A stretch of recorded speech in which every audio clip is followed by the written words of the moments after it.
Alhamdulillahirrahmanirrahim. Anak-anakku semuanya, apa kabar? Semoga kalian sehat selalu ya. Bertemu lagi di pelajaran IPA kelas 9 untuk tingkat Madrasah Sanawiyah atau SMP. Kali ini kita akan mempelajari tentang sistem perkembangbiakan pada tumbuhan. Masih bersama saya Muhammad Aris, guru IPA kalian semua. Baik, sebelum kita mulai belajar, Bapak akan membuatkan kontrak belajar agar pembelajaran menjadi lebih maksimal. Yang pertama adalah kalian harus membuat resume atau rangkuman dari buku LKS atau buku paket IPA yang kalian miliki. Jadi kalian catat hal-hal penting dalam buku kalian itu di buku catatan, sehingga ketika kalian memulai pelajaran, kalian sudah mempunyai wawasan sebelumnya sehingga lebih mudah dalam mempelajari materi-materinya. Yang kedua adalah kalian harus memiliki buku catatan. Ingat, buku catatannya harus sudah disampul ya. Yang ketiga, selama mengikuti kegiatan proses pembelajaran online, kalian harus lakukan dengan baik agar hasil yang kalian dapat juga maksimal. Yang keempat adalah kalian boleh mencatat hal-hal penting yang ada dalam video pembelajarannya.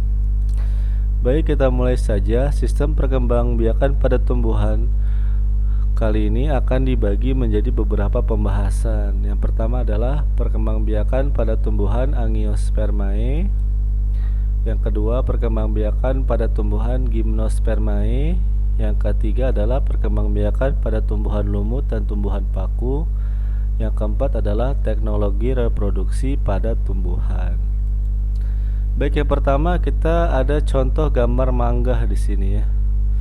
Ini dihasilkan melalui perkembangbiakan apa ya pohon mangga ini? Ya, ini masuk ke perkembangbiakan pada tumbuhan Angiospermae. Jadi perkembangbiakan tumbuhan Angiospermae adalah perkembangbiakan pada tumbuhan yang memiliki biji di dalam buah. Jadi bijinya ini adalah biji tertutup yang dilapisi oleh buah atau daging buah. Ada seperti pohon mangga, pohon apel, pohon rambutan dan lain sebagainya. Dalam perkembangbiakannya itu bisa secara vegetatif atau aseksual atau tanpa melalui perkawinan. Ada yang perkembangbiakannya vegetatif secara alami, yaitu dengan sendirinya dengan kemampuan dari tumbuhan tersebut. Ada juga dengan vegetatif buatan, yaitu dengan bantuan manusia. Kemudian ada juga perkembangbiakan pada tumbuhan Angiospermae secara generatif, yaitu melalui perkawinan. Baik, kita akan bahas perkembangbiakan vegetatif pada Angiospermae secara vegetatif alami. Ini ada banyak contohnya ya. Pertama ada rizoma atau rimpang. Nah, jadi ini jenis jahe-jahean seperti jahe, lengkuas, kunyit dan lain sebagainya. Ketika ditanam bagian rimpangnya, dia akan tumbuh tanaman baru, menghasilkan tumbuhan baru, dan batangnya atau rimpang ini akan melebar sehingga bisa dikembangbiakan lagi. Ada melalui stolon. Ya, stolon ini contoh tumbuhan yang dia itu ketika ditanam akarnya akan memanjang menghasilkan seperti batang, dan ketika bertemu dengan tanah lagi dia akan menghasilkan akar yang baru. Kurang lebih seperti tanaman merambat ya. Ada banyak yang menggunakan prinsip seperti stolon ya, seperti beri-beri, strawberry, bisa juga pohon sirih dan lain sebagainya. Lalu ada umbi lapis untuk jenis bawang-bawangan ya, dan dia akan berkembang biak dengan umbinya yang ada di dalamnya. Kemudian ada umbi batang, ini sejenis kentang yang dimana perkembangbiakannya ini ketika kentang ini ditanam, dia akan tumbuh tunas-tunas di sampingnya, di bagian sekelilingnya dan akan menghasilkan batang, akar, dan akan bisa menghasilkan umbi yang baru. Lalu ada tunas ya, seperti pohon pisang. Ini contoh gambar tunasnya. Ada tunas adventif ya. Tunas adventif ini contohnya adalah cocor bebek, yang dimana tumbuhannya ini akan tumbuh tunas-tunas di sekitar batangnya dan akan menjadi tumbuhan baru. Di bagian batang bagian bawah dekat akar dia biasanya akan tumbuh tunas-tunas lagi. Kemudian ada vegetatif yang buatan dengan bantuan manusia. Yang pertama contohnya adalah stek ya. Stek ini adalah contoh dengan cara batang dari tumbuhan, contohnya singkong ya, dibuat kecil-kecil, dipotongnya, kemudian ditanam. Setelah ditanam dia akan tumbuh akar dan akan tumbuh batang yang baru disertai dengan daun. Dan ini juga akarnya akan semakin besar dan batangnya juga akan semakin besar setelah ditanam. Ada lagi adalah runduk atau merunduk, dengan cara batang dari tumbuhan ini ya, tumbuhan merambat biasanya sengaja ditanam, dimasukkan ke dalam tanah dan akan menghasilkan akar sehingga bisa menjadi tumbuhan yang baru. Kemudian ada lagi dengan cara mencangkok. Ya, mencangkok ini dibuang kulitnya dari satu batangnya, tapi batangnya harus sudah ada ya buah bunganya ya. Kemudian diisi dengan tanah, bisa juga dengan sabut kelapa, diikat, ditunggu beberapa lama, kemudian akan tumbuh akar yang bisa ditanam lagi. Bisa juga seperti okulasi ya, atau menempel, dia dipotong bagian kulitnya kemudian ditempel lagi, diikat, menghasilkan akar yang baru. Kemudian ada secara generatif atau melalui perkawinan atau seksual. Perkembangan generatif merupakan perkembangbiakan yang terjadi melalui pertemuan antara gamet jantan dan gamet betina.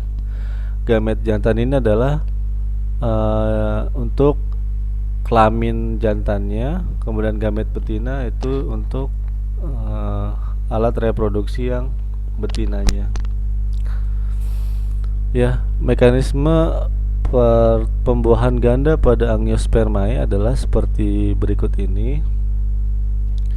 Ini prosesnya. Kita awali dari pembuahan. Dari pembuahan ini bunga. Kemudian ini di bunga itu ada kepala sari, di bagian benang sari akan menghasilkan serbuk sari. Nanti dia akan bertemu dengan alat kelamin betina yaitu kepala putih. Setelah bersentuh terjadi pembuahan. Nanti bakal buah bijinya bakal biji di dalam bakal buah ini bertemu antara sel telur dan sel betinanya, kemudian terjadi pembuahan. Ya, atau fertilization.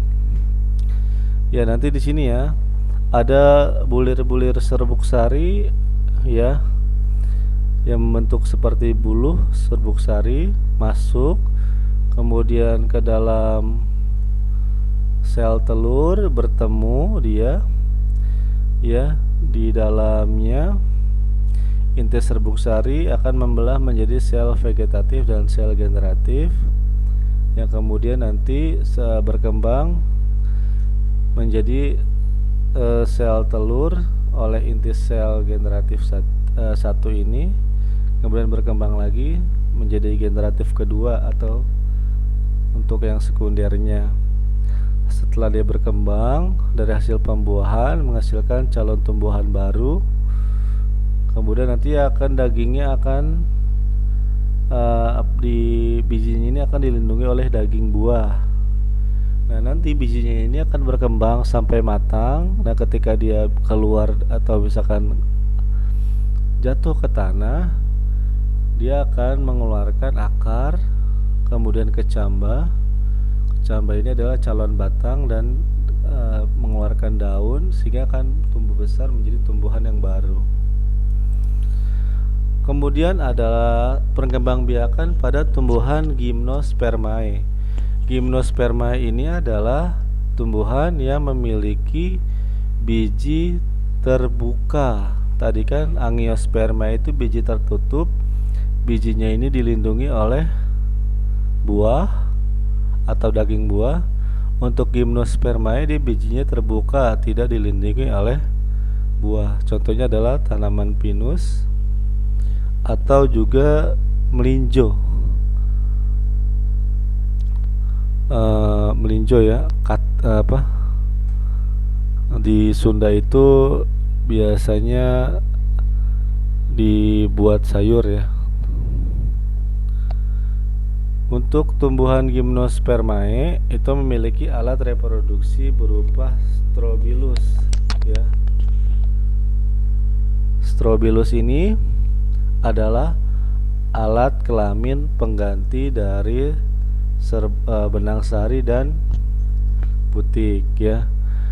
Pada tumbuhan pinus atau misalkan melinjo, di Sundanya tangkil ya bahasa lainnya.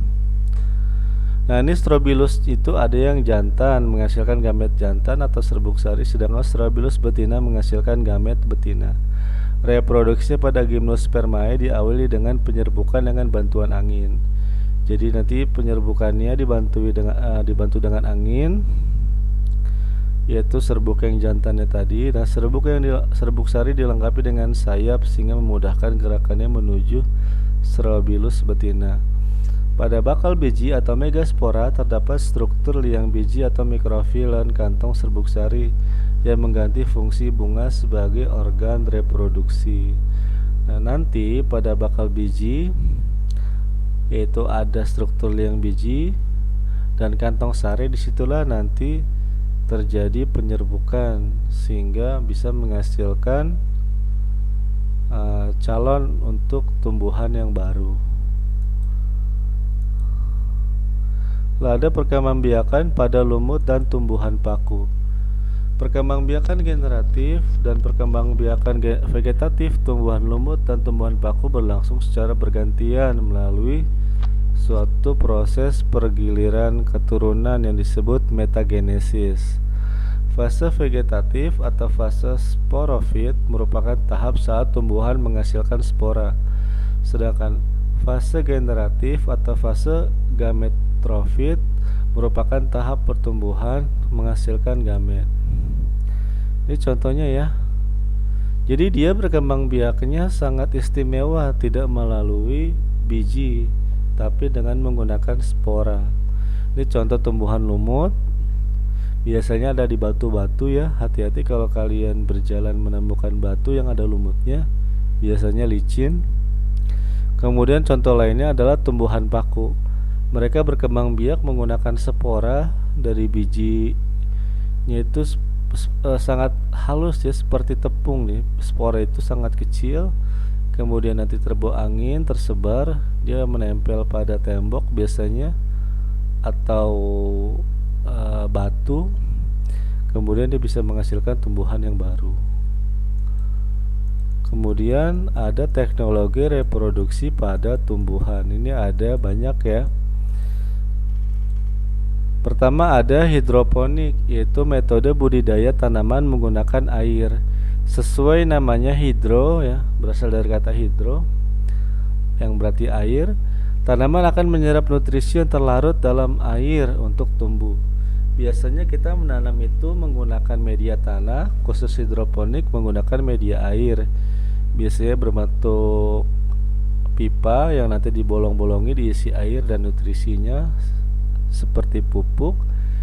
Ditaruh calon pohonnya atau calon tumbuhannya yang sudah disemai terlebih dahulu, kemudian dia akan tumbuh. Bisa juga menggunakan barang-barang yang tidak terpakai di rumah seperti botol, atau bisa juga menggunakan gelas plastik.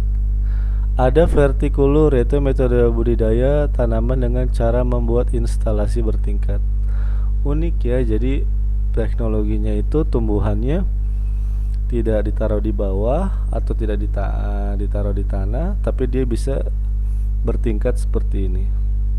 Ada kultur jaringan, yaitu proses perbanyakan tanaman dengan memanfaatkan bagian tumbuhan untuk ditumbuhkan dalam media steril yang mengandung nutrisi. Jadi nanti diambil sebagian dari bagian tumbuhannya dengan berbagai proses di dalam media steril yang mengandung nutrisi, dia akan berkembang menjadi tumbuhan yang baru. Ya, demikian pembahasan kali ini. Sumber yang Bapak ambil untuk membuat video ini adalah dari situs www.devantri.com oleh kumpulan PowerPoint yang disusun oleh Ferry Widianto, Wiganti Hadi Omegawati, dan Hendra Herianto. Bapak dan Ibu guru juga sudah banyak ya media-media PowerPoint yang ada di internet, bisa dipakai, bisa kita manfaatkan sebagai alternatif media pembelajaran. Terima kasih banyak kepada anak-anakku semua yang sudah menyaksikan video ini. Mudah-mudahan kalian mendapatkan manfaat yang sebanyak-banyaknya. Jangan lupa kalian harus tetap semangat dalam menjalani aktivitas pembelajaran walaupun secara online ya, atau offline, daring atau luring. Jangan patah semangat. Mudah-mudahan pandemi ini segera cepat berlalu. Jangan lupa kalian harus semakin rajin belajarnya. Kalian bisa membantu orang tua kalian di rumah. Jangan banyak main, supaya kalian bisa menjadi anak yang lebih baik lagi. Kurang lebihnya mohon maaf. Terima kasih banyak. Jangan lupa bahagia untuk hari ini. Assalamualaikum warahmatullahi wabarakatuh.